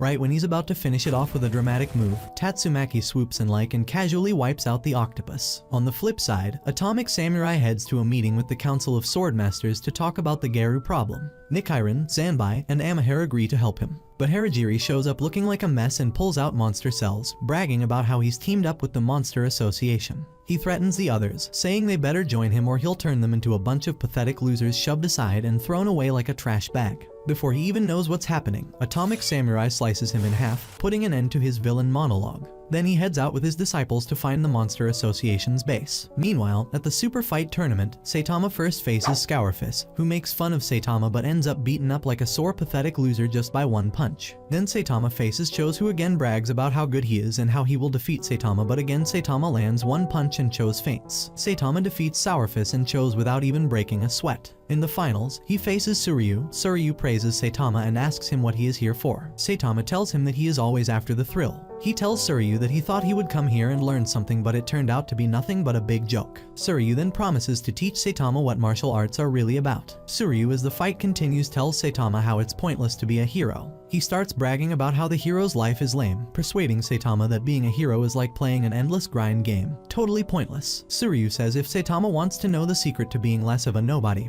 he should start chasing thrills like him. Saitama, visibly annoyed, lets Suryu kick him in the head. The wig flies off, and Saitama is finally exposed. Saitama then throws a quick punch, but holds back, causing a shockwave so powerful that Suryu's clothes get blasted off, turning him into a muscular, stunned statue. Saitama gets disqualified, but Suryu, still salty, attacks again with his final move, Void Phoenix Ascension Fist. Saitama is unfazed by the assault. When Saitama says that martial arts are techniques that make you look cool, then he starts rotating like a pizza in the oven, dodging Suryu's attacks effortlessly, and starts spinning around. Suryu tries to attack Saitama yet again but is knocked back by Saitama into a wall while taking Saitama's white belt, resulting in Saitama's pants falling down. Despite Suryu embarrassing Saitama with that action, he is still in deep shock that he lost. In the post-credit scene, Genos wakes up from the wreckage, and a monster is heading toward the martial arts tournament. Suryu goes in one last time but gets yeeted into a wall like a trash can, and gets in deep shock for losing it to Saitama. During the closing ceremony, the host appreciates Suryu and says that despite the mishap, Suryu came out unscathed. Suryu wonders unscathed. He thinks to himself that had Saitama not stopped short, he would have turned into dust. Suryu's chain of thoughts is broken when the host adds that the arena is surrounded by the monsters and they are ready to attack. While Suryu is being handed a trophy he clearly didn't win,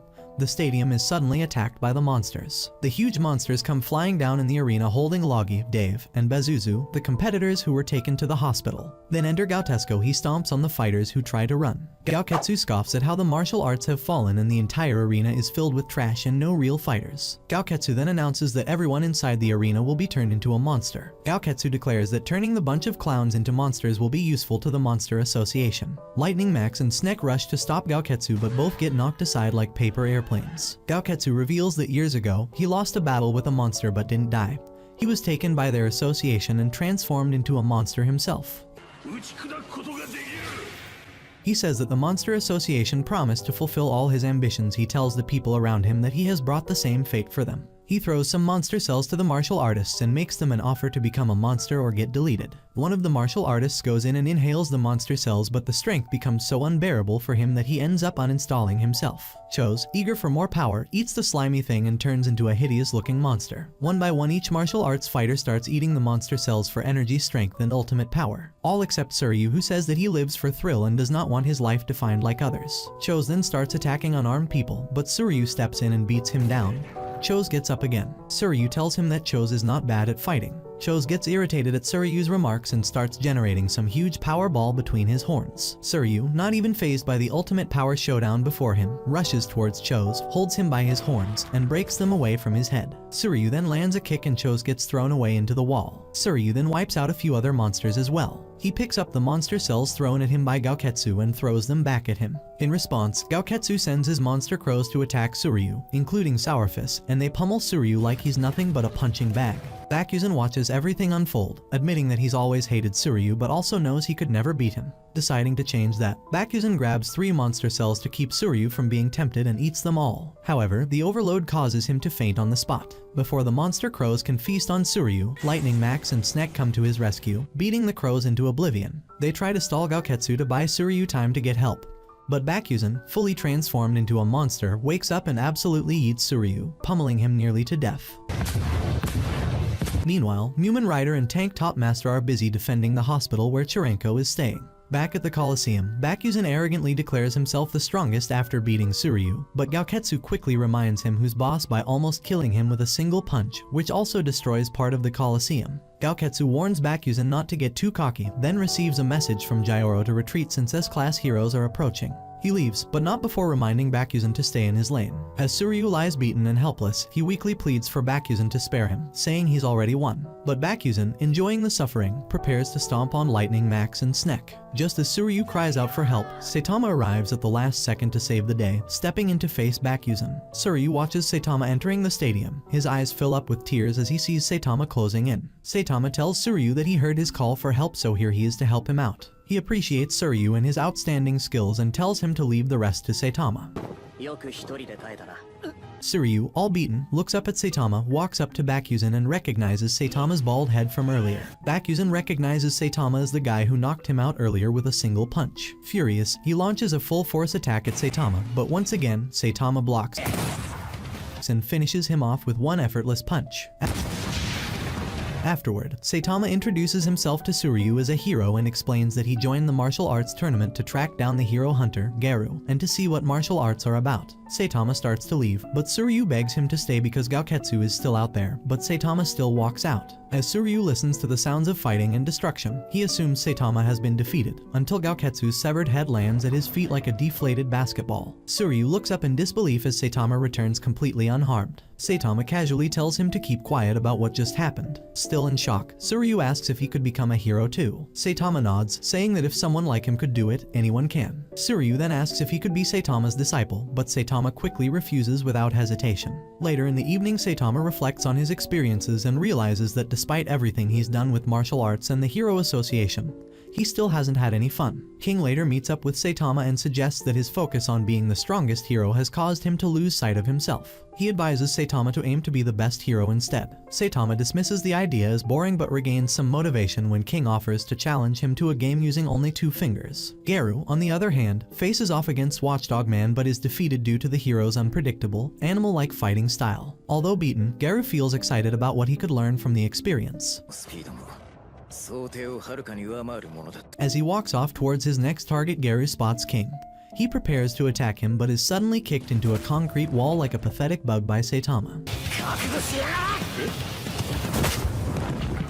Genos, meanwhile, is sent for repairs to Dr. Cusino. Sonic is training when 2 powerful ninja warriors, Gale Wind and Hellfire Flame, attack him and offer him monster cells to increase his power. Sonic cooks the cells before eating them, and instead of getting some monster energy, he gains a brutal case of diarrhea. So much for monster mode. Back at his place, Saitama keeps losing to King in their video game battles. During a break, Saitama notices King's phone and asks about it. King explains it's for hero emergencies, like a hero's bat signal. Although, I don't know why he even has that, considering he ain't finna answer sheet. Meanwhile, Gyoro and Destrochloritum have taken control of an executive in the Hero Association. They fake a negotiation for monster-human coexistence but then reveal their true plan, to force all the heroes into a massive battle with the Monster Association, right before the vessel Gyoro controls blows up. Destrochloritum grabs his pistols to attack the remaining executives, but Super Alloy Darkshine arrives and finishes him off. In the Monster Association's headquarters, Gyoro and Monster King Orochi hold a meeting. Orochi notices the awakened cockroach, who lost to Genos earlier, and eats him. Duess is spared because Gyoro sees her special abilities. Orochi asks about Gaoketsu but learns he's been killed. Later in the day, the news spreads about the Monster Association's war with the Hero Association. causing the city's monsters to start attacking humans. Saitama, who's running late for his garbage duty, takes them all out in one go. Garu wakes up from Saitama's kick and sees a class hero Death Gatling. Too exhausted to fight, he heads to a shack to rest, with Death Gatling observing him. Taro and his friends find Garu in their shack and force Taro to remove him. Garu tells Taro that if he wants to stop being bullied, he needs to get stronger. In the laboratory, Genos gets all patched up and receives upgrades from Dr. Cusino to handle villains better. Death Gatling and his crew, Stinger, Smile Man, Wildhorn, Chain Toad, Glasses, Gun, and Shooter arrive to confront Garu. Garu glances at Taro's almanac before facing the heroes. He proclaims that defeating them will mean he's beaten 100 heroes. He lunges at them but is knocked back by their attacks and takes 2 poisoned arrows in the back. Garu, noticing their teamwork, targets Glasses, thinking he's the weak link, but finds out Glasses is ready for the fight. Death Gatling describes their motivation for eliminating Garu: to get respect from the Hero Association, which disregards the other valiant heroes in spite of the amount of effort the lesser heroes put out in their job and only gives attention to S-Class. Garu defeats Wildhorn, Gun, Shooter, and Chain Toad. Death Gatling opens fire on Garu, but Glasses moves closer to Garu. Glasses recalls how, after Saitama had previously saved him, he had been despised by Fubuki's crew. Saitama advises Glasses to move forward from his mistakes rather than dwelling on them. Garu dispatches Glasses and Stinger with ease, leaving Death Gatling as the lone survivor. Garu attempts to inform Death Gatling that a child is in the shed, but Death Gatling doesn't think Garu is telling the truth, so he employs his last tactic, Death Shower. Taro is spared when Garu acts alone and diverts all of the gunfire. After causing him embarrassment, Garu vanquishes Death Gatling, and Taro flees upon watching his defeated heroes. Garu searches for a water source, but Glass Signal brings Genos to them. In a video game challenge, King closely beats Saitama, which irritates Saitama greatly. When King's phone buzzes, it means Genos is at the location, probably blowing up another block. Saitama and King head towards him, fully aware that everything Genos touches turns into a dumpster fire. When Garu and Genos start scrapping, Genos whips out his mechanical hand, trying to flex by pinning Garu to a tree. Garu, though, slips out of Genos' grasp, declaring himself to be the ultimate monster, as if anyone actually asked for his main character moment. Garu starts side-eyeing Saitama, questioning who this bald dude really is, while Genos, probably still salty from the last L he took, denies Saitama's claim that he can always beat demons with ease. Before they can finish, a squad of monsters roll up, thinking they're about to make a scene, but Genos wipes them out like he's clearing notifications on a dead app, bragging that he'll get stronger because he's built differently, always learning from his L's. Just as Genos is about to fire another shot at Garu, Bang comes in hot with a head kick. Then Bomb and Bang roll in, with Bomb casually deleting more demons and telling Genos to hand over Garu like it's a group project he doesn't want to finish. As Bang and Garu square up, Bang starts reminiscing about their first meetup, and all I have to say is, this is about to be the most disrespectful fight of all time. Silverfang and Bomb absolutely wreck Garu, handing out a beating like they're trying to uninstall him from life.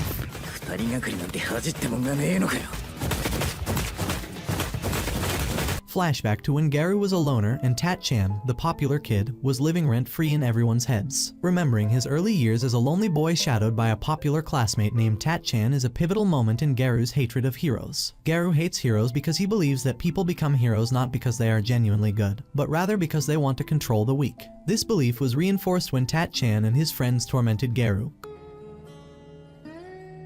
calling him a monster and attacking him while he was acting heroically. Garu saw this as evidence of how society rationalizes cruelty by elevating the strong while demonizing the weak. As a result, he decides to play the part of a villain, subverting this system and distancing the idea that only heroes can utilize strength. In fact, Tat-chan and his crew ganging up on Garu wasn't even about something he did. He was just labeled a monster for existing, so they decided to throw hands, like bullies trying to farm clout. Just when Garu's about to catch another L in the present, Phoenix Man swoops in with the kind of last-minute save with whatever chaotic energy he has left. Garu bounces back, handing Fang and Bomb their own share of the roast, showing life isn't done throwing curveballs at him yet. On the other hand, Genos begins to lose hope and thinks he is unworthy since he was unable to defeat the enormous dragon-level monster. When Elder Centipede shows up with a loudhailer challenging him, Fang prepares to face him head-on. Elder Centipede's history was briefly provided by the Hero Association to King, who then lies to provoke the creature into fighting him by claiming that Blast, who is an S-Class hero rank 1, had come. King is about to be killed by Elder Centipede until Saitama shows up and delivers a serious punch to it.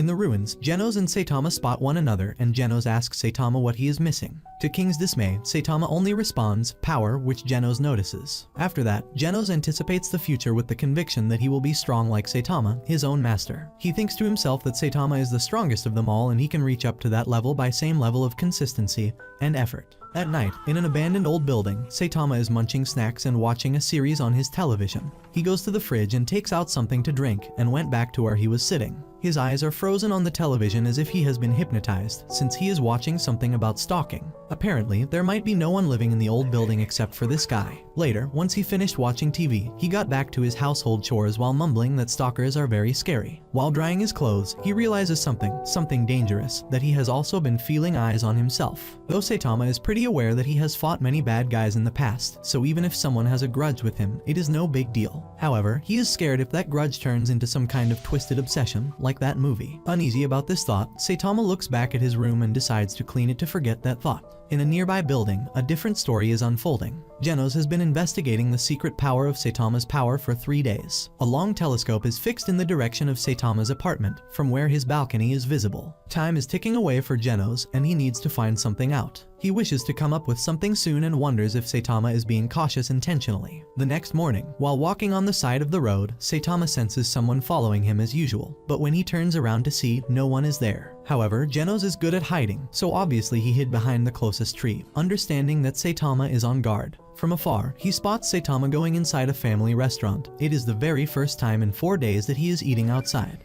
Genos assumes that maybe the secret of his power lies in his food. Inside the restaurant, Saitama is reading the menu, and that is when one of the waiters comes to take his order, bragging about their restaurant's famous steaks. Concerned, Saitama takes out his wallet, in which only a few coins are present, so he orders only fries. Sighing, Saitama has realized that he needs to do the job again.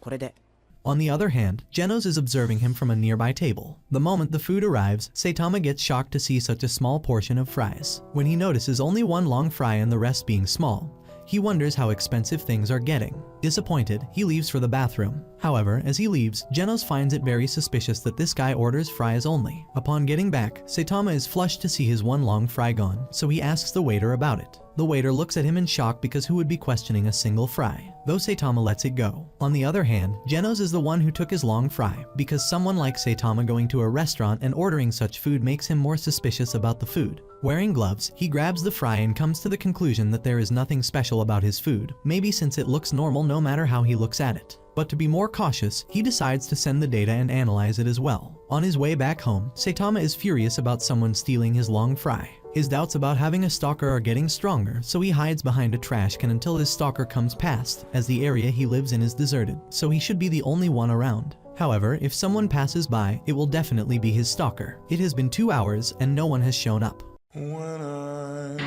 Little does he know that his stalker is already stalking him from a bridge, wondering what this guy has been up to for 2 hours. Just then, Genos gets a call from the doctor about the completion of the analysis, so Genos decides to head back. Saitama has given up on his foolish plan. However, from a nearby drug cosmetic store, he hears people screaming and running to be saved from someone. A man, men's esthetician man, is putting some kind of cosmetic on people's faces and taking out their skin, laughing and claiming to make their skin as dry as a dead leaf. Seeing him being cruel to people, Saitama intervenes, warning the guy to be careful. Instantly, the guy recognizes his bald head, yet Saitama doesn't, so men's esthetician man reminds him that he is the wanted Class B criminal and was punched by Saitama. He admits that the shock of being defeated by Saitama made his skin dry out. Men's esthetician man even admits that he caused all these types of chaos to meet Saitama again. On the contrary, Saitama doesn't remember him, but something clicks in his head, and he assumes that only this guy can be his stalker and a French fry thief, as he admitted on his own that he was searching for Saitama. Before the men's esthetician man could run away, it was too late, and Saitama rushed towards him. Horror washes over the guy's face. Meanwhile, after looking up the data of the fries, Genos regrets it, as it is just normal fries, no different from an average person. However, now there is only one thing left that Genos can do. Despite that, on the road, there's a literal hole in the wall where Saitama slammed the guy, with smoke rising from it. Before leaving, he warns the guy to never ever steal anyone's French fries, no matter how much of a grudge he has with someone. On his way back, Saitama felt a little overwhelmed. He wished someone could appreciate what he was doing. It is not like he wants fans just because he became a hero 3 years ago. He just wants to be understood and to have someone who notices what he has been doing. Just then he remembers a guy who wanted to be his disciple. On the other hand, Genos arrives at the doorstep of someone. Taking a worried sigh, he knocks on the door, ready for the worst outcomes. Don Pacino with his men has brought a poor guy and Genos with him to their secret spot. Don Pacino has held on to something very important to Genos, which is a keychain. Genos, on the other hand, is in a hurry. He has some work to do. He threatens to hold on to the keychain, which is very dear to him, until he tells him everything about the relationship he has with this poor man. He promises to return it if Genos talks. This is why Genos decides to talk. A flashback crosses Genos' mind, so he explains to Don Pacino that today, inside a hot bath, both Genos and Saitama were being weird, talking about how people make noises when being in the hot bath. Both of them are opposed to the voices they mimic of people. Being on the massage table, Saitama hands Genos the same keychain with the keys on it. He even warned him to be careful with it, as losing the keys will only lead to trouble, so this is the reason the keys are important for him. Hearing his side of the story, Don Pacino finds it ridiculous because who really argues about what way people make voices in a hot tub? However, Genos demands the keys back, claiming he would do anything for his master, Saitama. Don Pacino laughs as he has never heard of anyone named Saitama. But when Genos tells him he has a job to do that was given by Saitama, it intrigues Don Pacino to know about the job. Genos explains that Saitama and he were walking across the street. At that moment, Saitama thought that the chill was getting to him, so his gaze darted to a shop selling hot pot, which would obviously warm him up. Even the ingredients were on sale. Not having much money, they decided to split up the ingredients. So basically his job was to run errands, and he was not lying earlier that he was in a hurry. He is in the middle of the shopping center. Hearing something so foolish pisses off Don Pacino. Genos' master asked him to go to 2 supermarkets. By analyzing those markets from a distance, he suddenly got an alert from a shopping district 5 kilometers away, and it is 4 kilometers to the store. This makes Genos realize that the disturbance is in the wrong direction. With that, he decides to arrive at the location to end the trouble. However, that is not it. He was 2 minutes late to the store, and the offer of the sale ended, which makes Genos furious. Upon getting all this information, Don Panico's patience is getting to its limit. He demands to know how Genos knew the man, the number 2 guy in the Typhon family. Genos advises the Don to be patient and explains further that as the sale ended,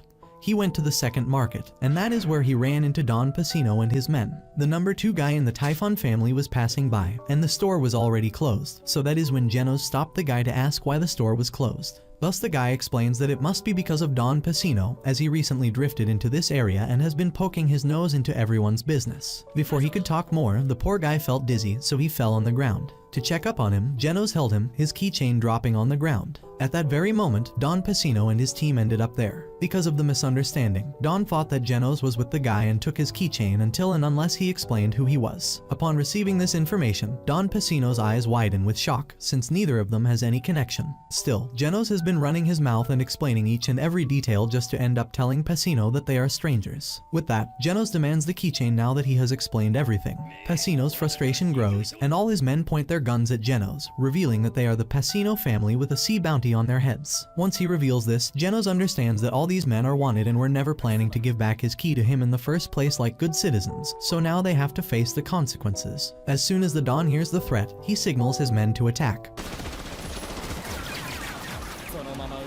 But it is of no use. Genos absorbs all the bullets in his hand and instantly causes a loud explosion in the place, leaving them all burned on the ground. Meanwhile, he leaves the place with the innocent man. Back at home, Genos informs Saitama of everything that happened earlier, apologizing for missing the sale too. While cutting the vegetables, Saitama casually reveals that he already has a spare key. Yet, Genos feels guilty of not even being able to run his errands. However, Saitama assures him it is alright and they can have tofu hot pot today. Though his eyes widen in shock when he spots the super expensive meat bought by Genos, he bought it on his way back home. Later on, they sit peacefully and enjoy their hot pot. Speedo Sound Sonic is disturbed. He can't bear the fact that he has lost to Saitama. Even right now, he is trying to fight the non-existent demons, which were never in front of him in the first place.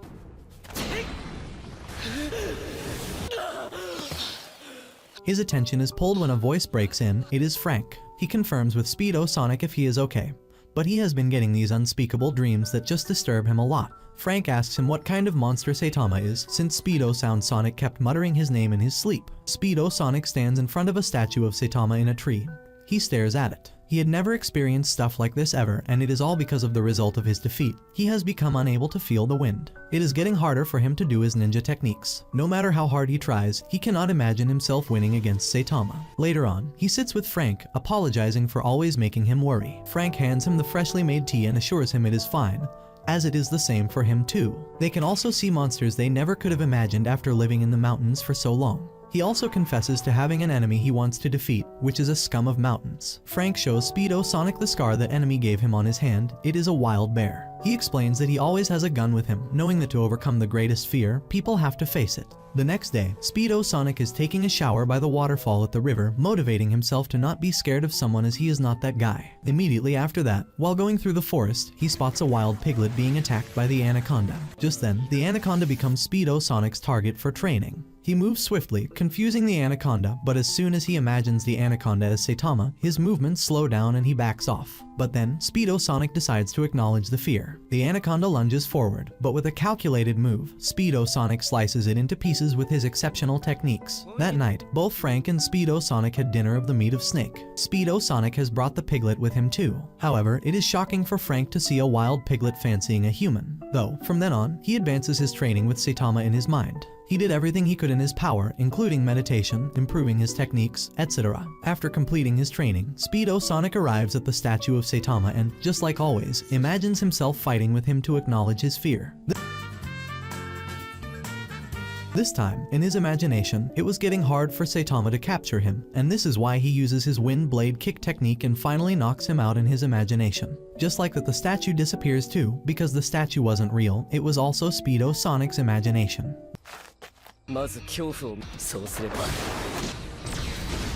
When Speedo Sonic thinks that he is now ready to leave, he informs Frank about it and leaves both Frank and the piglet behind. Instantly, after a few moments, something changes in the atmosphere. Frank could feel the danger he has been wanting to feel for so long is here. Frank loads his gun and points it out from where he senses it. However, as the bear comes out, it gets hard for Frank to shoot it correctly, almost impossible. Frank tries to protect himself and the piglet, but he is not able to do that anymore. He is on the ground, scared and waiting for his death, as the bear has trapped him by towering over him. However, everyone turns around instantly when a voice breaks in. It is Saitama. He decides whom to have for dinner. He likes bears, but piglets are better. But scared, the piglet runs away, so not having much of a choice, Saitama hunts the bear. Later on at his home, Genos asks his master if the hot pot is of bear's meat, and Saitama confirms that it is, as there has been a surge of wild bears wreaking havoc around there, and since mostly all the animals in the area are edible, Genos begins to eat the hot pot too. However, Saitama claims that piglets are tastier. At the same time, from a nearby building, Speedo Sonic is stalking Saitama, declaring to kill him once he meets Saitama once again. In the forest, Frank passed out, but after a few minutes, as the piglet smothers itself on his face, Frank quickly wakes up. He smiles, taking a sigh of relief, knowing that he is free from the bear now. Bang stands at a nearby building, Saitama's apartment, wondering what would have happened if he had used his rock-crushing fist of flowing water. He knows it'd be a shame to just leave Saitama to his own devices. Stalking him, Bang spots Genos and Saitama together, leaving their building to go somewhere. This confuses Bang, because why are they together? Just then an old memory crosses Bang's mind when Genos called Saitama his master. He assumes that Genos might be Saitama's student, but their ranks are S and C, so it doesn't make sense. At a nearby forest, they wonder what to have for dinner. However, they have some cabbage left, but Genos thinks of buying some meat. Though Saitama suggests he not to, if they stir-fry the cabbage in yakiniku sauce, it goes amazing with rice. Behind the bushes, Bang is hearing all their conversation, now coming to the conclusion that they are actually teacher and student. On the other hand, Genos realizes that preparation is what truly dictates results, meaning giving a strong weapon can be a waste in the hands of the incompetent. Bang is shocked to hear it because this crazy guy is preaching the principle of martial arts with leftover cabbage. Moreover, Bang thinks to do something, or else the rock-crushing fist of flowing water will end with him. Without huffing anymore, Bang approaches both of them. Confused, Saitama asks Genos who this person is. Having the ability to find anything, he explains that he is Silverfang, the S-class hero. Bang stands there observing both of them, thinking that Saitama looks so ordinary, and in terms of rank, Genos is placed much higher. Still, Genos is the one being a student. When Bang stays quiet for a few moments, both Genos and Saitama decide to leave. Before they could leave, Bang came up with a bunch of questions like where he learned his fighting style from, who his master was, or which style he practiced. However, Bang is astonished when Saitama tells him that he got strong with weightlifting. It is unreal for him because Saitama literally smashed the meteor using pure physical abilities. This shocks Bang, and he offers Saitama to join his dojo, yet when Saitama denies, Bang gives Saitama the address of his dojo and offers them to drop by someday. The next day at his dojo, Bang is meditating, but his patience is on the verge. He can't believe that they haven't arrived as he thought they would. Meanwhile, Saitama and Genos are shopping, and Bang follows them with his stalking skill, claiming that this guy is so inexperienced that he can beat him hundreds of times. Instantly, Saitama runs towards a truck, thinking there is a cat underneath it. However, Genos runs after him too and lifts up the truck. It was just a plastic bag, but now all the meat in the shop is run over by the truck. Just then, Bang interrupts, informing them about having meat that the Martial Arts Association sent over to his dojo. Hearing that, a grin appears on Saitama's face, and they quickly agree to go to his dojo. Upon arriving at the dojo, Bang decides to give them meat. But before that, he shows them how to break a brick in half and feels proud of it. Moreover, his eyes widen in shock when, with a blink of an eye, Saitama shatters the bricks into literal pieces and demands the meat immediately. Bang knows if he fights them, it will hurt them, so he decides to make them understand in a different way. With his assistant Chirenko, he decides to play Karuta with them. But when Saitama asks for the meat, Bang assures him he will give it to him once he wins the game. Spreading the cards, Chirenko reads the cards, and both of them brag about their abilities. But when Genos intervenes and suggests whoever flips the most cards wins, Chirenko understands that these guys are not the type to quietly play games inside. Understanding what he meant, he explains the old training method passed down in their dojo, basically freestyle sparring. First, the two players must decide who will attack and who will defend. This is decided with rock, paper, scissors. The winner has the option to pick up the weapon and strike their opponent. Genos decides to go first with Bang. This round, Genos loses and Bang grabs the item, but now Saitama finds this fun and switches places with Genos.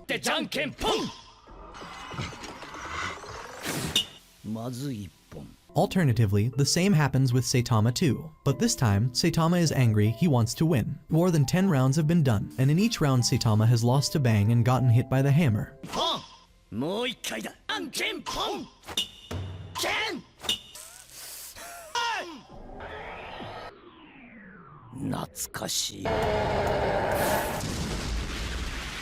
At this point, Saitama's head is bruised, yet the frustration has grown so much that he wants to win at all costs. Moreover, one last time Saitama wins for the very first time and begins to hit, but Bang could sense that this guy will be hitting very hard because of all the anger, so he dodges the attack, and when Saitama's hand slams on the ground instead, its intensity creates a literal dent in it. Both Saitama and Genos get annoyed at this particular point, though it was just a lesson from Bang. Even though Saitama wasn't interested in the game at first, later on he got serious as the game got interesting because of martial arts. Bang was always going to give them the meat in the first place, but he just wanted them to understand that this is the appeal of martial arts, a thrill they can never get from merely fighting. With that, Bang asks Saitama if he will join his dojo now, but Saitama casually denies. However, later on, both Genos and Saitama end up joining the dojo. The official screams into the microphone, alerting the monster that the Hero Association has assigned the Fubuki group to eliminate it. Without thinking much, Lily lunges toward the monster, but the giant lobster throws its toxic goo. A sudden force shields her from the goo as everyone turns back to see Fubuki in her uniform. Her team exclaims that they are saved now that Boss Fubuki is here to save them.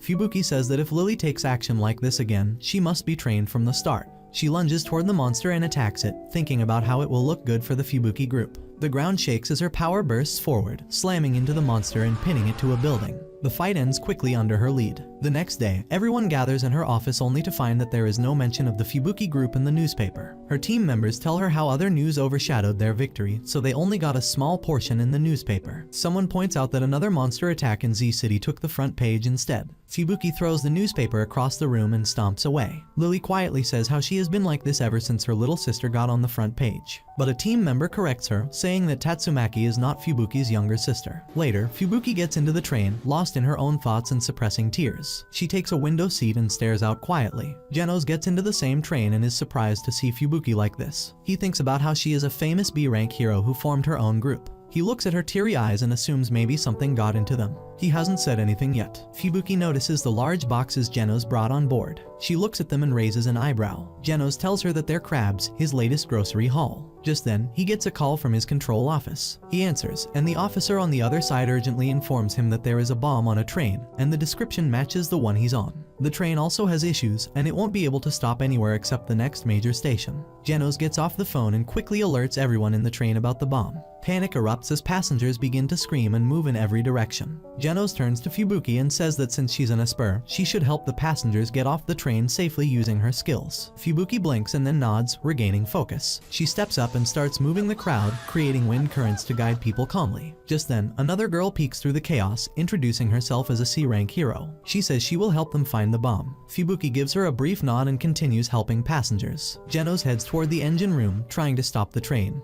But no matter how hard he tries, it doesn't work. The brakes are non-functional. The train speeds forward uncontrollably. Just as it feels like disaster is certain, a higher power suddenly pulls the three of them out of the train. The train itself vanishes from the tracks and floats upward into the sky.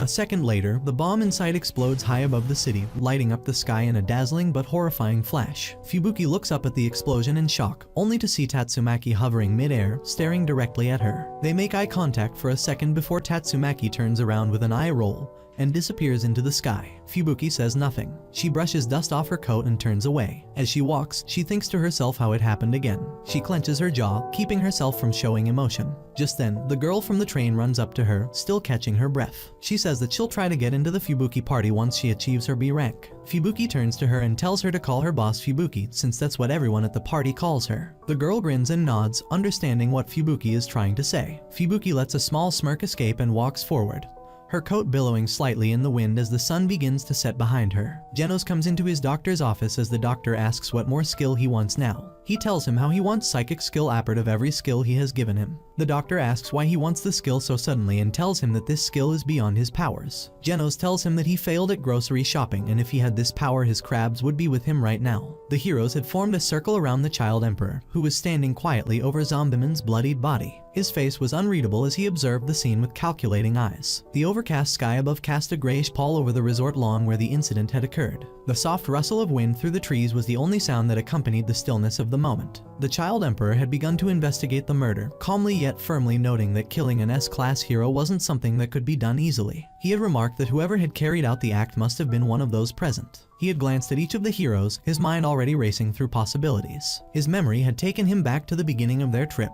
How all the S-class heroes had been invited by the Hero Association to relax at a hot spring resort after a taxing series of missions. He had remembered the way everyone had seemed eager, even childishly enthusiastic. The hot spring baths had been particularly popular, and many had lost themselves in idle gossip and immature banter. The female heroes had apparently spent part of the evening listening quietly to the boys' conversations, silently judging them for their foolishness while exchanging knowing looks with one another. As the evening had progressed, the head of the Hero Association had gathered them all for a short speech, urging them to let loose and enjoy themselves fully. The banquet that followed had been lavish. Food of every variety had filled the tables. Alcohol flowed freely, bottles of sake, beer, and wine passed from one hand to another. Some heroes had quickly become loud, slurring their words and laughing at nothing. Others had fallen asleep on the floor or in the corners of the room, unable to keep up with the pace. By the time morning had come, they had found themselves in this situation, confused, disoriented, and surrounded by a horrifying discovery. Now, the child emperor had directed everyone's attention to the katana stained with blood. He had asked who the weapon belonged to. A tall, lean hero had hesitantly stepped forward, only to quickly deny involvement. He had claimed he had left the katana at the banquet hall and hadn't touched it since. The air had turned suspicious. Voices had risen. Fingers had started pointing. Accusations had flown across the group, each person trying to shift the blame away from themselves. No one had remembered anything clearly. A few insisted they had stepped outside before midnight. Others swore they had passed out early and remembered nothing at all. One of the more awkward moments had arisen when someone accused Piri Piri prisoner of staring too long at Zombiman during the feast. The prisoner had waved it off, saying he was merely admiring Zombiman's physique and that only a madman would try to harm such a fine man. He had seemed genuinely hurt by the accusation. Another voice had brought up Saitama, recalling how he had jokingly asked Zombiman whether he would survive being stabbed with a sword. Saitama had replied casually that he had only been curious. Genos, however, had quickly leapt to his master's defense, stating that if Saitama had wanted to kill Zombieman, he would have done it with a single punch. He had then hesitated, lowering his voice to whisper to Saitama that he would always support him no matter what. Saitama had scolded him for even entertaining the idea, clearly annoyed. Tatsumaki had entered the scene then, floating in midair, calling everyone idiots for standing around without conducting a proper investigation. Her voice had been sharp, and her presence had silenced the group momentarily. At that exact moment, Zombieman had begun to stir. Gasps had filled the air as he slowly sat up, groaning. He had looked confused, clearly disoriented. Blood still clung to his neck, though it had dried in thick streaks. He had said he remembered drinking, and then recalled seeing a katana floating toward him, glowing with the same psychic aura Tatsumaki always gave off. She had immediately defended herself, screaming that she would never attack Zombieman, especially knowing he couldn't be killed. Zombieman had appeared unfazed by it all, brushing the incident off as a mere nap. He had told them not to worry and begun walking toward the breakfast table as though nothing had happened. Later, the head of the Hero Association had privately called the Child Emperor to review the CCTV footage. Together, they had watched Tatsumaki drunkenly float the katana toward Zombieman and laugh like a maniac. The footage had shown her stumbling, eyes wild, her laughter echoing unnervingly. The head had asked why she would drink that much in the first place, his expression unreadable. Meanwhile, Genos had followed Saitama down a corridor. Saitama had been muttering about how strange it was for someone like Tatsumaki, small and prideful, to act this way. Genos had informed him that Tatsumaki's pride had likely been damaged the night before when Saitama had casually called her a child. According to him, Tatsumaki had possibly attacked Zombieman knowing he couldn't die, just to prove a point, to show she was strong. Saitama had responded by saying she was terrifying. Genos had simply nodded. He had added that Tatsumaki always overreacted when someone referred to her size or treated her like a kid. Saitama had concluded that perhaps the real mystery wasn't the murder, but why anyone had agreed to attend the trip in the first place. That concludes the anime recap. As always, if you enjoyed, let me know down below and I'm out.